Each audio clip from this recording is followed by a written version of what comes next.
8। तो कल की क्लास में हमने पढ़ा था कि उर्वरक क्या होते हैं, खाद क्या होते हैं, उर्वरक और खाद में क्या अंतर है। ठीक है। अब खाद जो है उसके लाभ मैंने बताया कि खाद के लाभ भी कल बताए थे कि खाद जो है जैविक खाद उर्वरक की अपेक्षा क्या अत्यधिक अच्छी मानी जाती है। इसके कई कारण मैंने बताए थे कि इससे मिट्टी की जल धारण क्षमता में वृद्धि होती है, मिट्टी भुरभुरी एवं सांद्र हो जाती है, जिसके कारण गैस विनिमय सरलता से होता है। इसके अलावा बताया था कि खाद जो है मित्र जीवाणुओं की संख्या में क्या वृद्धि करती है। इसके अतिरिक्त तो और बताया था मैंने कि जैविक खाद से मिट्टी जो है उसका गठन सुधर जाता है। अब आज पढ़ेंगे हम सिंचाई क्या है। सिंचाई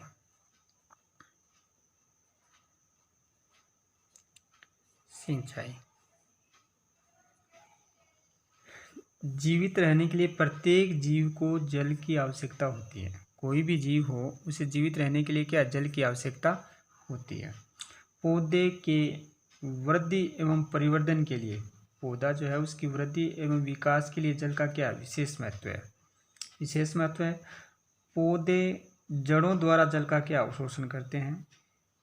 इसके साथ क्या है खनिज और उर्वरक भी क्या अवशोषित हो जाते हैं। पौधों में लगभग 90% जल होता है। जल आवश्यक है क्योंकि बीजों का अंकुरण शुष्क स्थिति में नहीं हो सकता।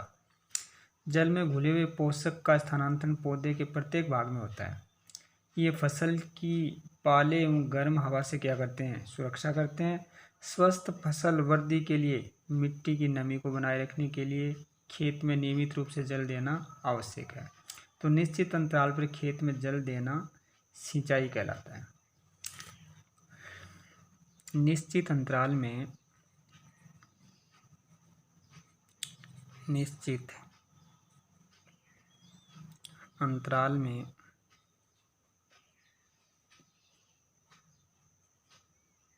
निश्चित अंतराल में खेत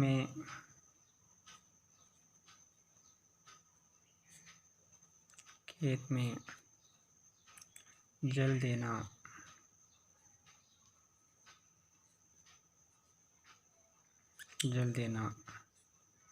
सिंचाई कहलाता है। सिंचाई कहलाता है। समझ में आ गया कि एक निश्चित अंतराल होता है 10 दिन का, 5 दिन का, 15 दिन का, 1 दिन का। वो तो फसल जो है उसके ऊपर निर्भर करता है कि कौन सी फसल उसे अधिक जल की आवश्यकता है और कौन सी फसल जो है उसे कम जल की आवश्यकता है। तो एक निश्चित अंतराल में खेत में पानी देना या जल देना क्या कहलाता है सिंचाई कहलाता है। अब सिंचाई की आवश्यकता क्यों है ये आपको बताया कि कोई भी जीव हो प्रत्येक जीव जो है उसे जीवित रहने के लिए क्या है जल की आवश्यकता होती है। पौधे जो हैं अपने वृद्धि एवं विकास के लिए क्या है जल के ऊपर निर्भर रहते हैं। पौधे जड़ों के द्वारा जल का क्या करते हैं अवशोषण करते हैं और इस जल के साथ ही खनिज एवं उर्वरक भी क्या अवशोषित हो जाते हैं। प्रत्येक पौधा जो उसमें लगभग 90% क्या होता है जल होता है, क्योंकि बीजों का अंकुरण भी शुष्क स्थिति में संभव नहीं हो पाता।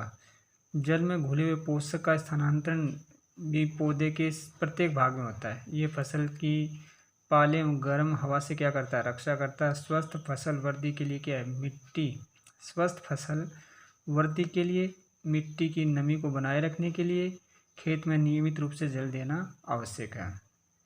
अब सिंचाई का समय एवं बारंबारता फसलों मिट्टी एवं ऋतु में भिन्न भिन्न होता है। गर्मी में पानी देने की बारंबारता अपेक्षाकृत क्या होती है अधिक होती है, क्योंकि इस समय मिट्टी एवं पत्तियों से जल क्या है वाष्पन की दर में भी वृद्धि कर देता है, जिससे जल की क्या होती है अधिक आवश्यकता होती है। तो सिंचाई की आवश्यकता देखो क्या क्या है। आवश्यकता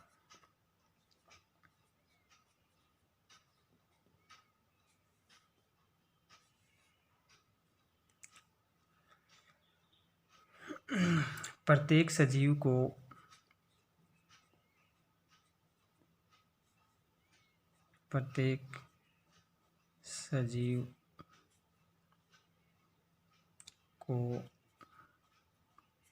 जीवित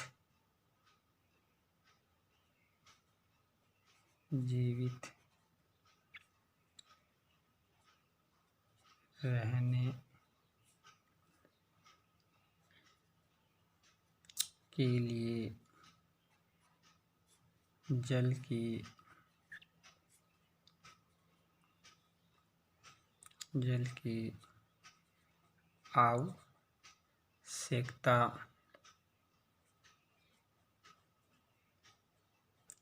आवश्यकता होती है। जल की क्या होती है? आवश्यकता होती है।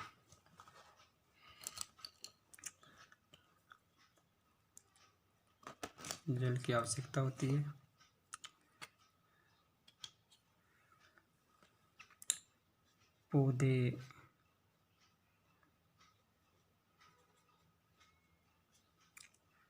पौधे अपनी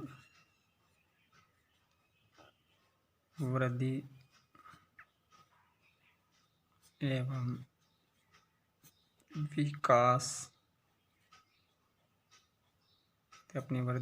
विकास के लिए जल पर निर्भर रहते हैं। पौधे जड़ों द्वारा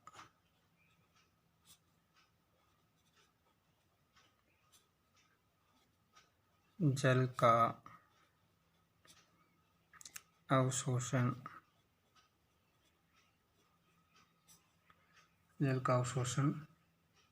करते हैं।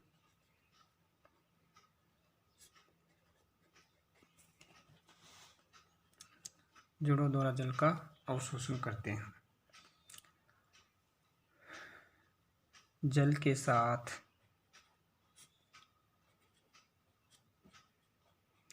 साथ खनिज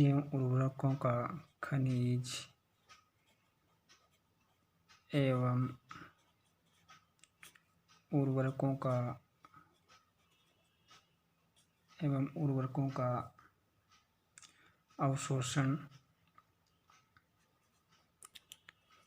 अवशोषण भी हो जाता है।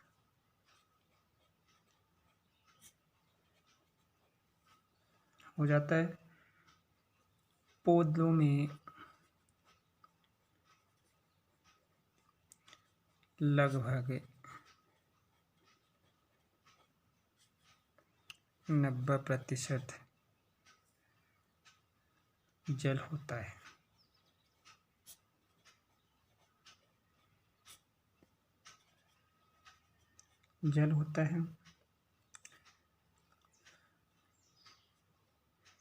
जल के अभाव में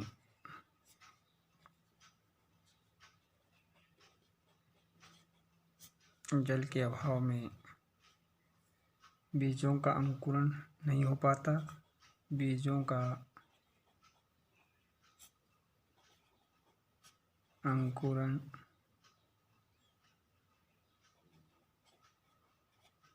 नहीं हो पाता नहीं होता है। बीजों का अंकुरण नहीं होता है। जल में घुले हुए पोषक का स्थानांतरण पौधे के विभिन्न भागों में जल के द्वारा ही होता है। विभिन्न पोषक पदार्थों का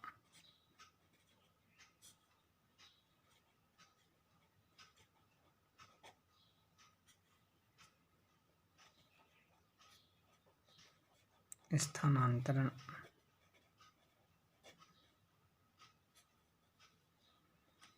जल के द्वारा होता है।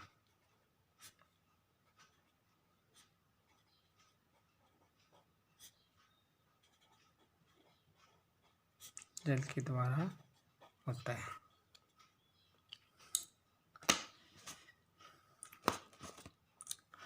जल के द्वारा होता है। जल जो है,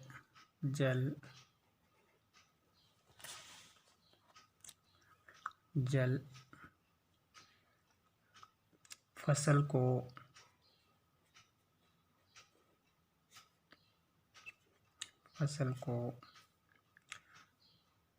पाले एवं गर्म हवा से बचाता है।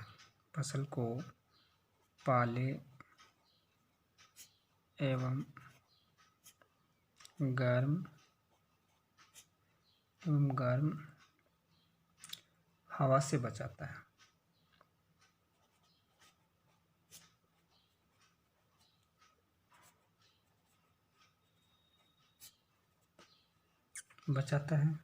इसके अलावा क्या देखते हैं कि ये फसल की पाले एवं गर्म हवा से तो रक्षा करता है, स्वस्थ फसल वृद्धि के लिए मिट्टी की नमी को बनाए रखने क्या होता है, जरूरी होता है। अब सिंचाई के साधन देखते हैं। सिंचाई के स्रोत,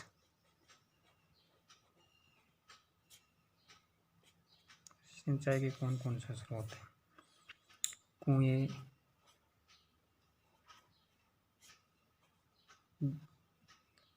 जलकूप,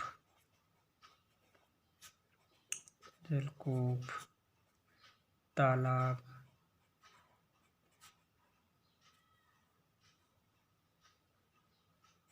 झील,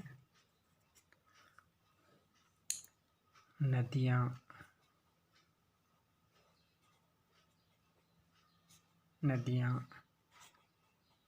बांध एवं नहर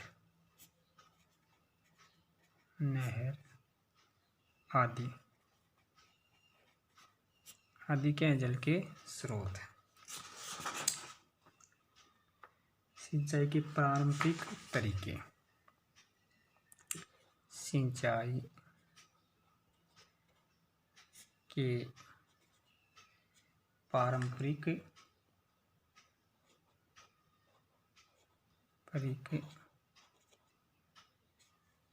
तरीके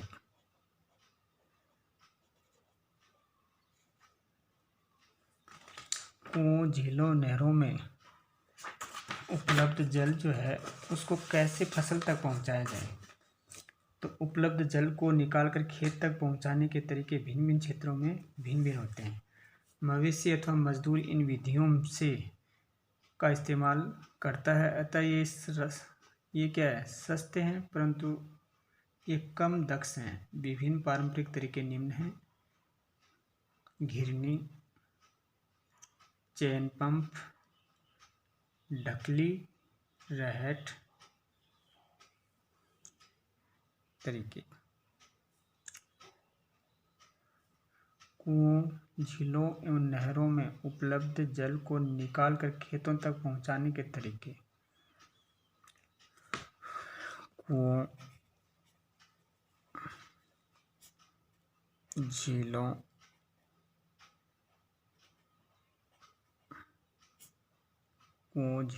एवं नहरों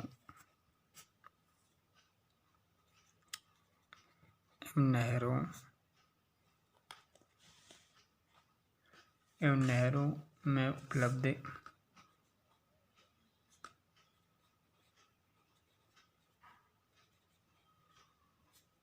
उपलब्ध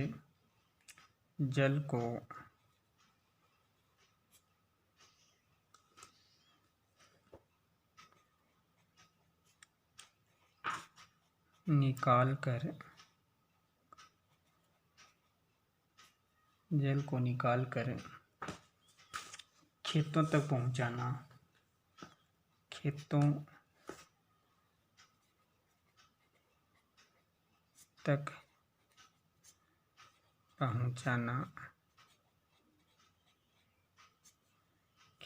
पहुंचाना क्या कहलाता है, पहुंचाना। खेतों तक पहुंचाना के तरीके भिन्न भिन्न हैं। जैसे घिरनी,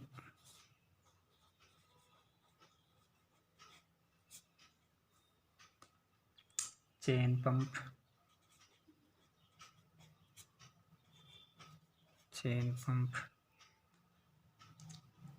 ढेकली,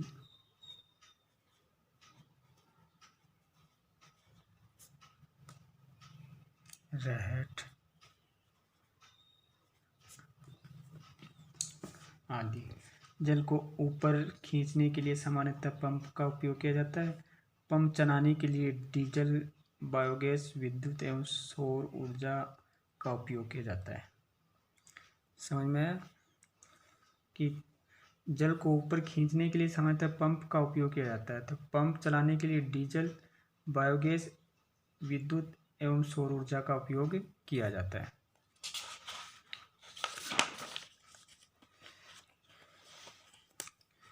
जल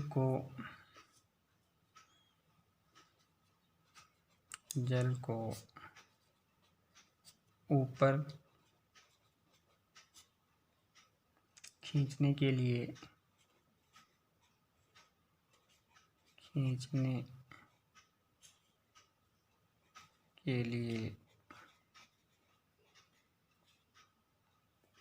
यह सामान्यतः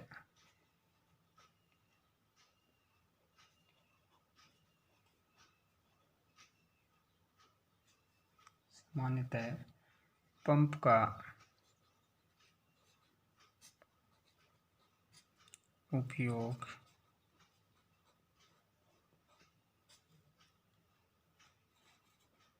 किया जाता है। पंप का उपयोग किया जाता है। पंप चलाने के लिए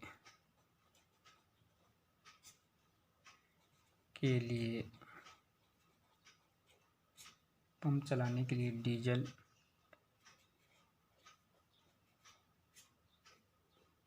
बायोगैस,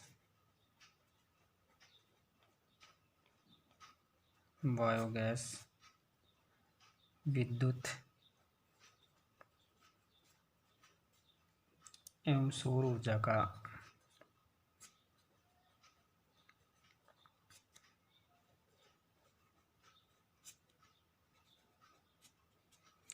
उपयोग किया जाता है। ठीक है, आगे की क्लास में कल पढ़ेंगे सिंचाई की आधुनिक विधियाँ।